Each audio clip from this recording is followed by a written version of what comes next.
Halo semuanya, selamat datang di channel ini. Kali ini kita bakal bahas sebuah kisah yang bikin hati bergetar dan pikiran tercengang. Tentang seorang TKI Indonesia yang tanpa ragu membela seorang wanita culun dari gangguan teman-temannya. Tapi siapa sangka, wanita yang terlihat biasa itu, ternyata menyimpan rahasia besar yang tidak pernah terbayangkan. Dan sejak hari itu, nasib sang TKI berubah drastis. Sebelum kita mulai, jangan lupa untuk like, subscribe, dan tulis di kolom komentar dari kota mana kamu menonton. Siapkan diri kalian, karena cerita ini akan membuat kalian berpikir dua kali sebelum menilai seseorang dari luarnya. Kalau sudah siap, mari kita saksikan kisahnya.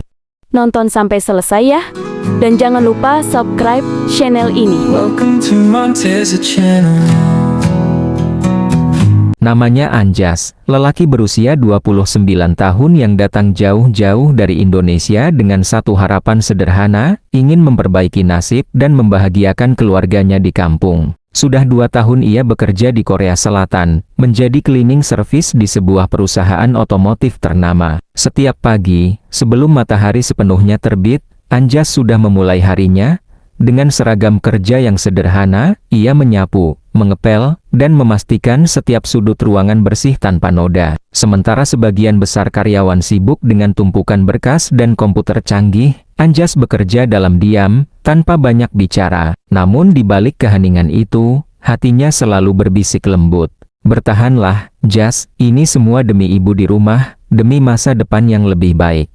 Gajinya lumayan besar untuk ukuran seorang pekerja, jika dihitung ke rupiah, sekitar 29,4 juta per bulan. Tapi Anjas tidak pernah sombong. Sebagian besar uangnya ia kirim ke kampung halaman, hanya menyisakan sedikit untuk makan dan tempat tinggal sederhana. Suatu sore, saat ia sedang mengepel area lobi, 2 orang karyawan melintas sambil tertawa pelan.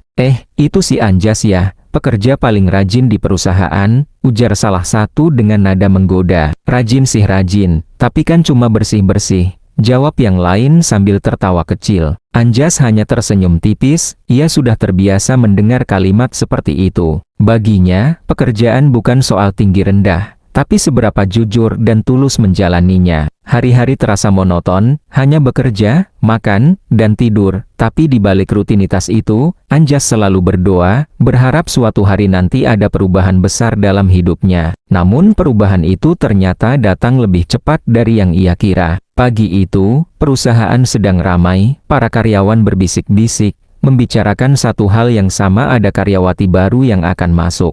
Suara langkah sepatu terdengar di lorong, seorang wanita dengan penampilan sederhana berjalan gugup membawa map dan tas kecil di tangannya, rambutnya dikepang 2, kacamata tebal menutupi matanya, dan bajunya tampak kebesaran. Bisik-bisik mulai terdengar di sekelilingnya. Ya ampun, itu yang baru, kok kayak anak sekolah ya? Serius mau kerja di sini dengan penampilan kayak gitu? Wanita itu tersenyum kikuk, seolah tak peduli dengan cibiran di sekitarnya. Anjas yang melihat dari jauh hanya bisa menggeleng pelan, ia tahu betapa kejamnya penilaian manusia terhadap penampilan. Ketika wanita itu lewat di depannya, Anjas spontan menyapa dengan ramah. "Selamat pagi." Wanita itu terkejut, lalu membalas dengan senyum canggung. Pagi." Dalam sekejap, tatapan mata mereka bertemu. Ada sesuatu di sana, ketulusan dan kesederhanaan yang sama. Anjas tak tahu bahwa sapaan kecil itu akan menjadi awal dari perubahan besar dalam hidupnya. Hari pertama yang bekerja di perusahaan itu berjalan tidak seperti yang ia bayangkan. Wanita berusia 27 tahun itu datang dengan wajah gugup dan langkah ragu-ragu. Ia mengenakan kemeja putih longgar dan rok polos berwarna abu-abu yang sedikit kebesaran.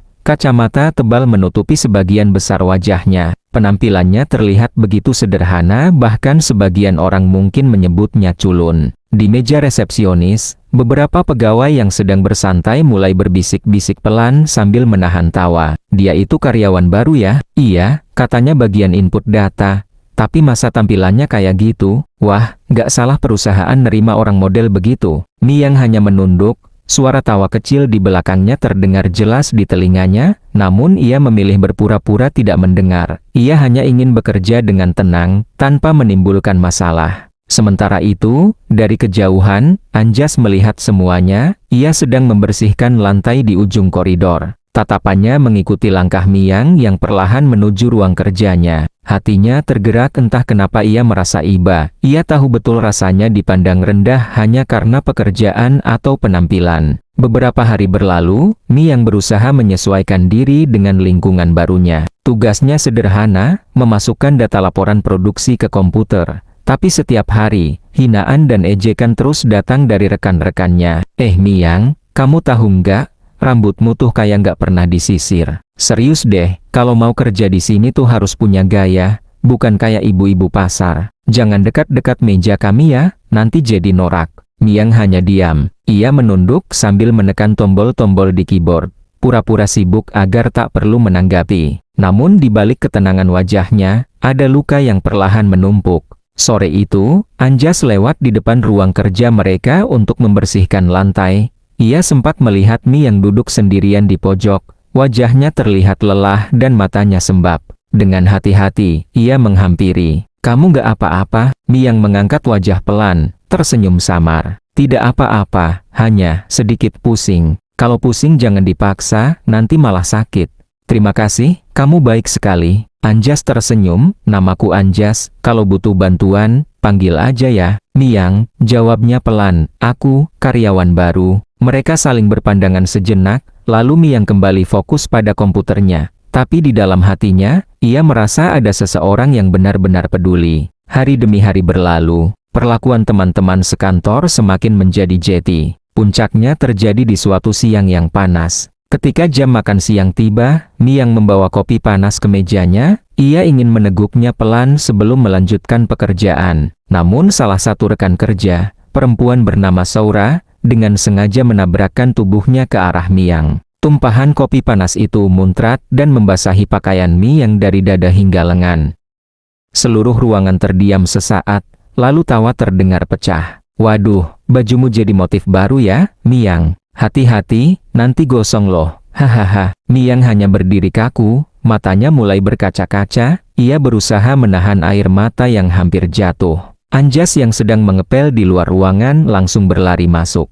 "Hei, kalian ini kenapa?" Suaranya tegas, membuat beberapa orang kaget. "Dia cuma kerja, nggak ganggu kalian. Apa salahnya sampai kalian perlakukan dia kayak begini?" Salah satu pria menjawab dengan nada mengejek. "Loh, kok cleaning service ikut campur urusan kantor? Ini bukan levelmu, tahu?" Yang lain menimpali sambil tertawa. "Iya, udah balik aja, nanti lantainya kotor tuh." Anjas menatap mereka dengan marah, tapi ia memilih menahan diri. Ia tahu, membalas hanya akan memperburuk keadaan. Ia menoleh ke Miang yang masih menunduk, tubuhnya gemetar. "Bajumu kotor, kamu harus ganti. Kalau mau, aku belikan baju dulu di toko depan, biar kamu nggak masuk angin." Miang terdiam, tak percaya dengan kebaikan itu. "Tidak usah repot-repot, nanti aku cuci sendiri." "Sudah, nggak apa-apa, aku juga mau keluar sebentar." Beberapa menit kemudian, Anjas kembali dengan kantong plastik kecil berisi kemeja putih baru. "Ini, pakai ini dulu ya.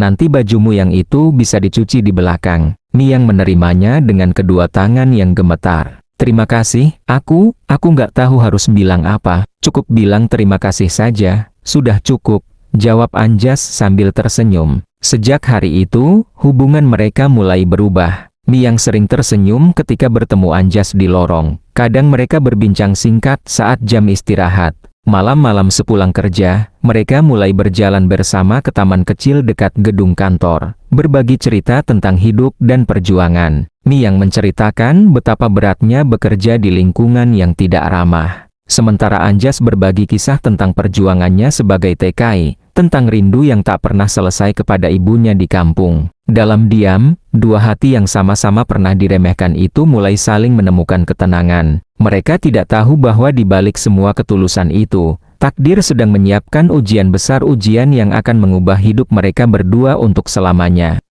Hari-hari di perusahaan itu berjalan semakin berat bagi Miang. Sejak insiden tumpahan kopi, bukannya merasa bersalah, rekan-rekan sekantornya justru semakin sering mengejek dan mempermalukannya. Bagi mereka, Miang hanyalah bahan lelucon yang menyenangkan. Tiap pagi, saat ia datang ke kantor, suara bisikan dan tawa sinis sudah menantinya. "Lihat deh, dia datang lagi. Hahaha, kemejanya pasti yang murah itu ya, beli di pasar." Pasti tuh bajunya hadiah dari pacar cleaning service-nya. Kalimat terakhir membuat ruangan langsung pecah oleh tawa keras. Mi yang menunduk dalam-dalam, jantungnya terasa sesak, dadanya panas seperti terbakar. Namun ia tetap diam, ia tahu, membalas hanya akan membuat semuanya semakin parah. Dari kejauhan, Anjas melihat kejadian itu, ia yang sedang menyapu di koridor luar, berhenti sejenak. Ia bisa mendengar jelas tawa dan kata-kata kasar yang keluar dari ruang itu. Tangannya menggenggam erat gagang sapu,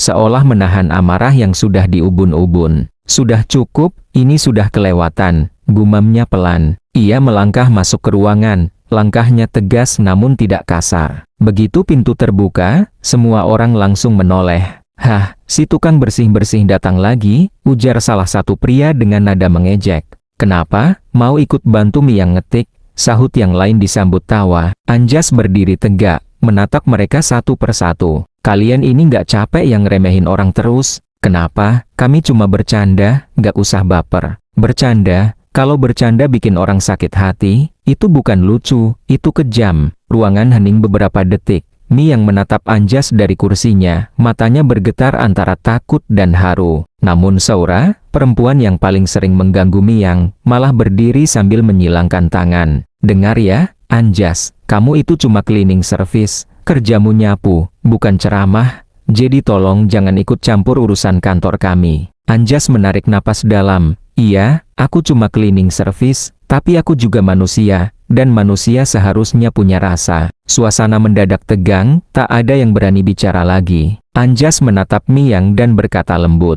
"Kalau mereka nggak mau berhenti, biar aku yang lapor ke HRD, kamu nggak perlu takut." Miyang menggeleng cepat, "Tidak usah, nanti mereka makin benci aku." Anjas hanya menatapnya dalam diam, merasa iba sekaligus marah karena perempuan sebaik itu harus menanggung perlakuan seperti ini. Setelah kejadian itu, gosip tentang cleaning service yang membela karyawan culun menyebar ke seluruh gedung. Banyak yang mencibir, tapi juga ada yang diam-diam kagum pada keberanian Anjas. Sore itu, saat jam kerja berakhir, Mi yang menghampiri Anjas di taman belakang kantor. Ia membawa 2 kaleng minuman dingin dan menyerahkannya. "Ini, untukmu, terima kasih sudah membelaku tadi." Anjas tersenyum kecil. "Kamu nggak perlu terima kasih, aku cuma nggak tahan lihat ketidakadilan." Mi yang menunduk, suaranya lirih. "Aku sudah lama tidak punya teman yang peduli seperti kamu." "Sekarang kamu punya," jawab Anjas pelan sambil menatap senja. Sejak hari itu, kedekatan mereka semakin kuat.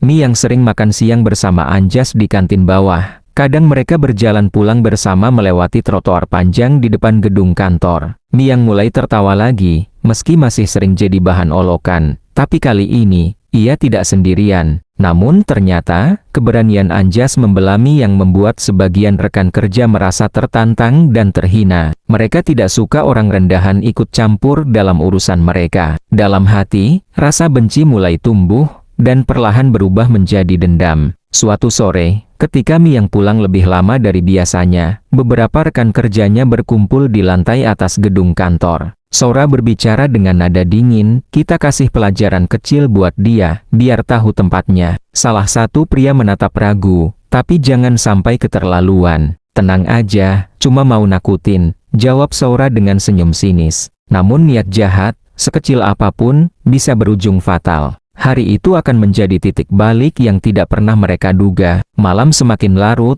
kantor mulai sepi. Di bawah sinar lampu neon yang redup, langkah kaki Mi yang terdengar pelan di koridor lantai atas. Ia tak tahu, beberapa orang sedang menunggunya di ujung lorong. Dan di saat itulah, takdir mulai menggerakkan roda hidup Anjas dan Mi yang menuju kejadian besar yang akan mengubah segalanya. Malam itu, suasana kantor sudah mulai sepi, lampu di sebagian besar ruangan telah dipadamkan. Hanya beberapa cahaya redup dari komputer yang masih menyala, menemani Mi yang duduk sendirian di lantai atas. Ia sedang menyelesaikan laporan data produksi bulan lalu, pekerjaan yang sebenarnya bukan bagiannya, tapi ia tetap melakukannya karena ingin membantu. Suara ketikan jari di keyboard terdengar pelan, berpadu dengan suara jarum jam di dinding yang berdetak lambat. Namun tanpa ia sadari, di balik dinding kaca, beberapa orang sedang memperhatikannya. Saura dan 2 rekannya berdiri di sana, wajah mereka dipenuhi rasa kesal. "Dia makin berani sekarang," gumam Saura dengan nada dingin. Sejak dekat sama Anjas, dia jadi percaya diri. Lihat aja, nanti juga dia tahu rasa. Jangan keterlaluan, Soura, kita cuma mau ngasih pelajaran, kan? Soura tersenyum sinis. Tenang, cuma sedikit kejutan kecil, biar dia kapok. Mereka bertiga berjalan perlahan mendekati ruang kerja Miang. Langkah kaki mereka nyaris tak terdengar di lantai koridor yang bersih berkilau hasil kerja Anjas sore tadi. Miang yang sedang fokus mengetik tidak sadar bahwa bahaya sudah begitu dekat. Hanya suara sepatu hak tinggi Soura yang pelan-pelan terdengar di belakangnya. Masih kerja, Miang? Suara Soura terdengar manis, tapi penuh kepalsuan. Miang menoleh, sedikit gugup. Iya, tinggal sedikit lagi, aku harus selesaikan malam ini. Rajin sekali, tapi kamu nggak capek? Tidak terlalu, jawab Miang hati-hati. Soura berjalan ke arah balkon kaca di ujung ruangan, tempat biasanya karyawan menikmati udara malam. Ia membuka pintu kaca itu perlahan, sementara dua rekannya berdiri tak jauh dari sana. Kadang kerja keras juga percuma kalau nggak punya wajah menarik, katanya tiba-tiba dengan nada tajam. Miang terdiam, ia tahu, arah pembicaraan itu tidak baik. Sebenarnya kamu ngapain sih di kantor ini? Cuma bikin suasana aneh. Saya cuma ingin bekerja dengan baik, jawab Miang pelan. Soura mendengus, kamu pikir semua orang suka sama kamu? Lihat sekeliling, semua orang muak.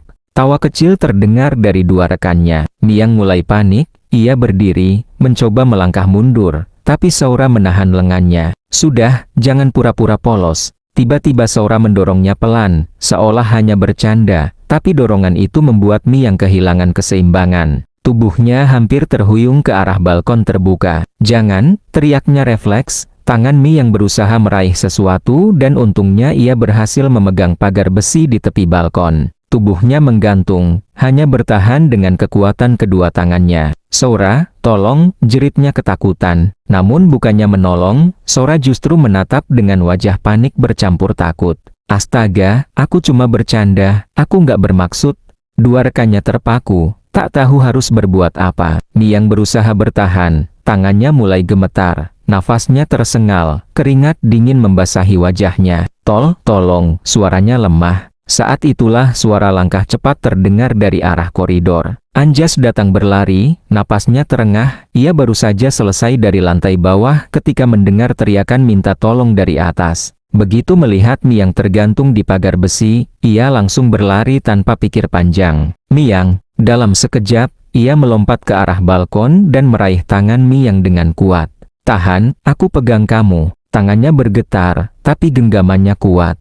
Miang menatap wajah Anjas yang penuh keringat, matanya berlinang air mata. Aku takut. Nggak apa-apa, aku nggak akan lepas, pegang tanganku, cepat.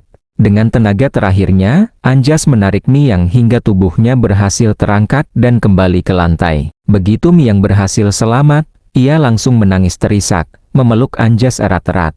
Suasana di balkon sunyi, Soura dan dua rekannya berdiri pucat, tidak mampu berkata apapun. Anjas menatap mereka dengan amarah yang jarang ia tunjukkan. Kalian sadar nggak barusan hampir bunuh orang? Soura tergagap. Aku cuma bercanda, aku nggak sengaja. Bercanda? Kalau dia jatuh barusan, itu bukan candaan, itu pembunuhan. Suara Anjas bergetar tapi tegas, ia segera membawa Miang menjauh, lalu menelpon bagian keamanan kantor. Tak butuh waktu lama, Satpam datang, dan seluruh kejadian malam itu menjadi gempar. Rekaman CCTV di lantai atas memperlihatkan semua yang terjadi dari awal Soura menghampiri Miang, hingga dorongan yang hampir merenggut nyawa. Semua jelas terlihat, tidak ada lagi alasan. Keesokan harinya, manajemen perusahaan langsung mengambil tindakan. Soura dan dua rekannya dipecat serta diproses hukum karena percobaan penganiayaan. Sementara Miang dirawat dan diberi waktu istirahat penuh.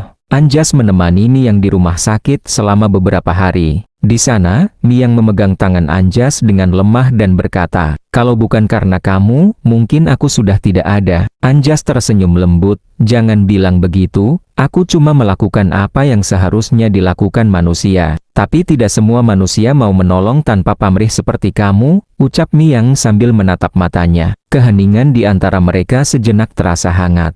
Namun jauh di dalam hati Anjas, ia merasa ada sesuatu yang lebih besar dari sekadar rasa iba. Ia mulai menyadari bahwa dirinya benar-benar peduli pada wanita itu. Ia tidak tahu bahwa setelah kejadian malam itu, hidupnya akan berubah total. Tak hanya karena keberaniannya disorot oleh seluruh perusahaan, tapi karena rahasia besar yang selama ini disembunyikan Miang, perlahan akan terungkap. Beberapa hari setelah kejadian malam itu, suasana di perusahaan berubah drastis. Berita tentang percobaan penganiayaan terhadap Mi yang menyebar ke seluruh karyawan. Semua orang tahu siapa yang menyelamatkannya Anjas, si petugas cleaning service yang dulu sering diremehkan. Nama Anjas kini mulai disebut dengan nada hormat.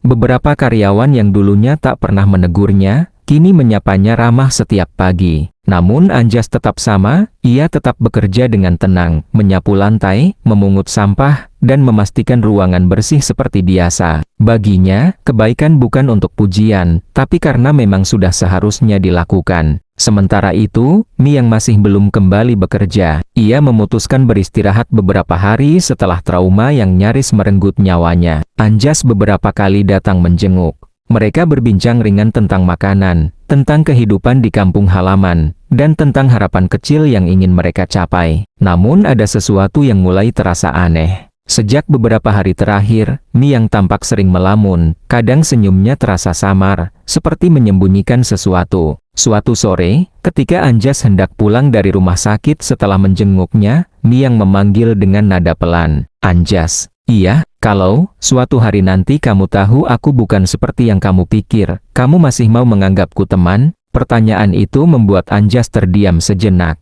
Ia menatap wajah Miang, mencoba membaca arti di balik matanya. Aku nggak peduli kamu siapa, aku cuma tahu kamu orang baik, itu sudah cukup.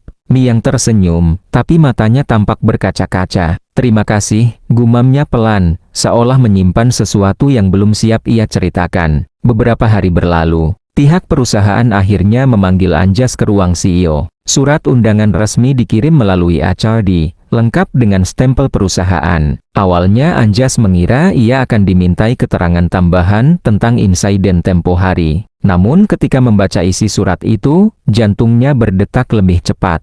Saudara Anjas diminta hadir untuk menerima penghargaan atas tindakan kepahlawanan dalam menyelamatkan nyawa rekan kerja. Pagi itu, ia datang mengenakan pakaian terbaiknya, kemeja putih sederhana, celana hitam bersih, dan sepatu yang ia semir sendiri. Di ruang lobi, beberapa karyawan menepuk bahunya dan mengucapkan selamat. Hebat kamu, Jas, akhirnya kerja kerasmu dihargai juga. Anjas hanya tersenyum gugup. Saya cuma melakukan yang bisa saya lakukan. Ketika ia memasuki ruang CEO, suasana di dalam ruangan terasa berbeda, elegan, namun hangat. Seorang pria paruh baya, kepala HRD, berdiri di samping meja besar dan menyambutnya dengan ramah. Selamat pagi, Anjas, kami semua sangat menghargai keberanianmu. Terima kasih, Pak, jawab Anjas pelan. Pria itu kemudian berkata, sebelum kami memberikan penghargaan, ada seseorang yang ingin bertemu langsung denganmu. Anjas sedikit bingung. Ia menatap kursi besar di balik meja CEO yang membelakanginya. Kursi itu perlahan berputar. Dan saat itu terjadi, Anjas terpaku. Napasnya tercekat, matanya membesar. Di balik kursi itu berdiri seorang wanita dengan penampilan anggun dan berwibawa, rambut panjang terurai lembut. Wajahnya bersih tanpa kacamata, bibirnya merah muda alami, dan senyumnya tenang tapi berkarisma. Ia mengenakan setelan formal berwarna krem, dengan pin logo perusahaan di dadanya. Anjas nyaris tidak mengenali siapa dia sampai wanita itu berbicara. Anjas. Suaranya lembut, tapi begitu familiar di telinga. Anjas menelan ludah. Miang. Wanita itu tersenyum. Iya, ini aku. Anjas terpaku di tempat. Dunia seakan berhenti sesaat. Tetapi, bagaimana bisa? Kamu terlihat sangat berbeda. Miang melangkah mendekat, menatapnya dengan mata yang kini penuh keyakinan. Sebenarnya, aku bukan sekadar karyawan baru, aku, anak dari CEO perusahaan ini. Suara Anjas nyaris hilang. Apa? Miang menarik napas panjang, lalu mulai menjelaskan dengan tenang. Ayahku menyuruhku untuk turun langsung ke bawah, bekerja sebagai karyawan biasa. Kami ingin tahu kenapa perusahaan kami mulai kehilangan produktivitas dan moral kerja karyawan menurun. Tapi aku tidak ingin hanya melihat dari atas. Aku ingin tahu seperti apa kenyataannya. Anjas masih diam, setiap kata yang keluar dari mulut Mi yang seperti petir yang menyambar hatinya. Aku sengaja menyamar menjadi karyawan culun agar bisa melihat siapa yang benar-benar bekerja dengan hati, dan siapa yang hanya berpura-pura, lanjut Miang. Tapi ternyata, aku malah menemukan lebih dari yang aku cari. Ia menatap Anjas dengan mata berkaca-kaca. Aku menemukan seseorang yang tidak hanya bekerja dengan tangan, tapi juga dengan hati. Seseorang yang menolong tanpa memandang jabatan, tanpa takut dihina. Seseorang yang membuktikan bahwa ketulusan tidak butuh seragam mahal. Ruangan itu mendadak hening. Anjas hanya bisa berdiri diam, tak tahu harus berkata apa. Baginya, semua ini seperti mimpi. Mi yang melangkah lebih dekat, suaranya lembut tapi tegas. Anjas, berkat keberanianmu, banyak hal yang terungkap.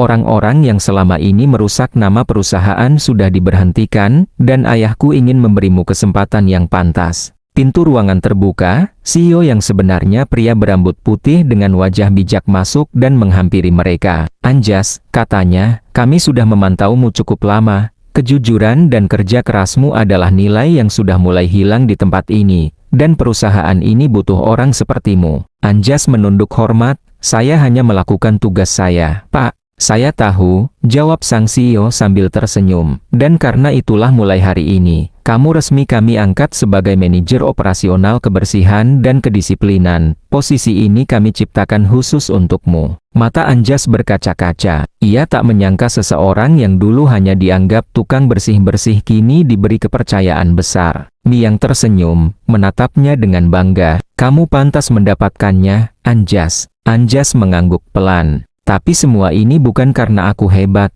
ini karena Tuhan kasih kesempatan buat aku berbuat baik. Dan kamu, Miang, yang membuatku sadar arti keberanian yang sebenarnya. Miang menatapnya dengan lembut, dan kamu yang mengajarkanku arti ketulusan. Keduanya saling tersenyum. Di luar ruangan, cahaya matahari pagi menembus jendela besar, memantul ke lantai yang bersih berkilau hasil kerja tangan seorang TKI sederhana yang kini telah mengubah nasibnya sendiri. Namun cerita mereka belum berakhir. Karena setelah penghargaan itu, kehidupan baru akan dimulai, kehidupan di mana Anjas harus belajar memimpin, menghadapi tantangan baru, dan menjaga nilai-nilai yang membuatnya menjadi siapa dia hari ini.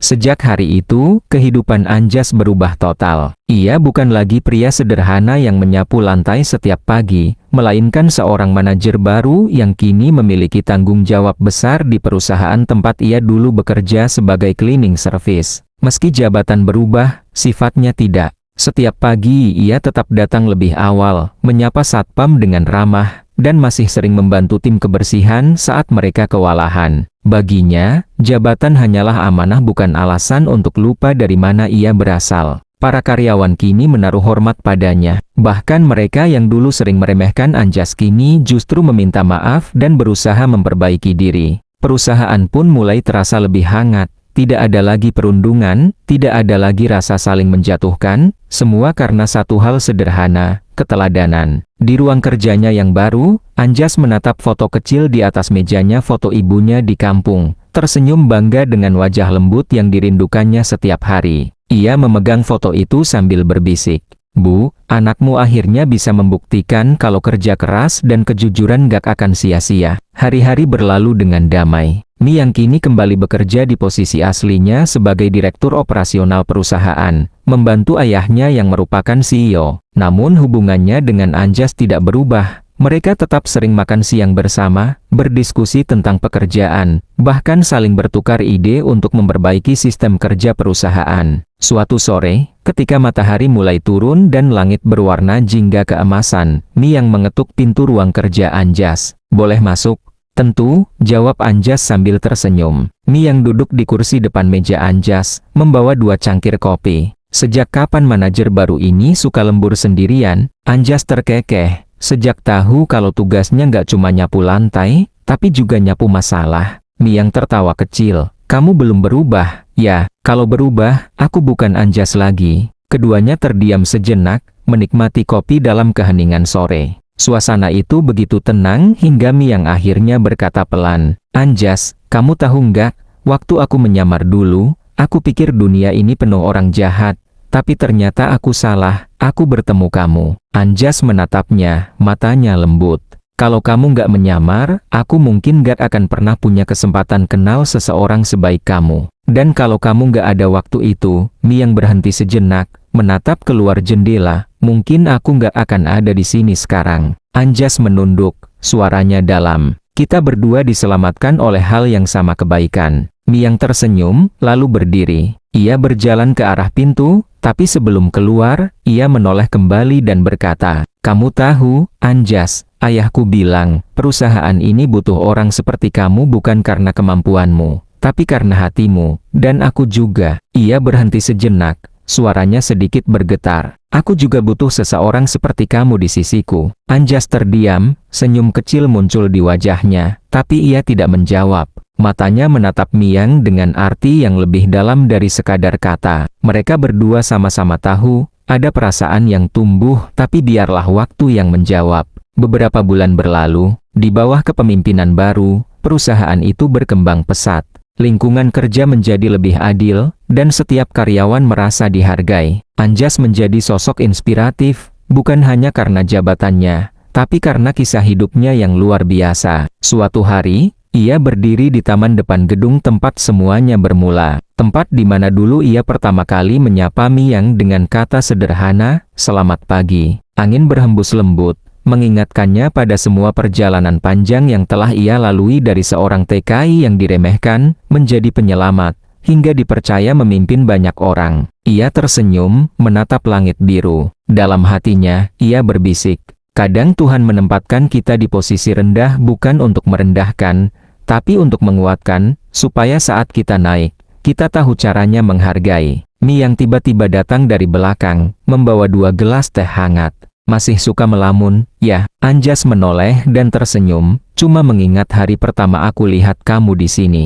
Dan hari pertama aku sadar, ternyata orang baik itu masih ada, jawab Miang sambil tersenyum manis. Mereka duduk berdampingan di bangku taman itu. Matahari perlahan tenggelam di ufuk barat, meninggalkan warna jingga yang hangat sama hangatnya dengan 2 hati yang kini tak lagi sendirian. Hidup selalu punya cara untuk membalas kebaikan. Kadang lewat jalan yang sulit, kadang lewat orang yang tak pernah kita duga, seperti Anjas dan Miang, 2 jiwa yang bertemu bukan karena kebetulan, tapi karena takdir yang ingin menunjukkan bahwa kebaikan tak pernah sia-sia.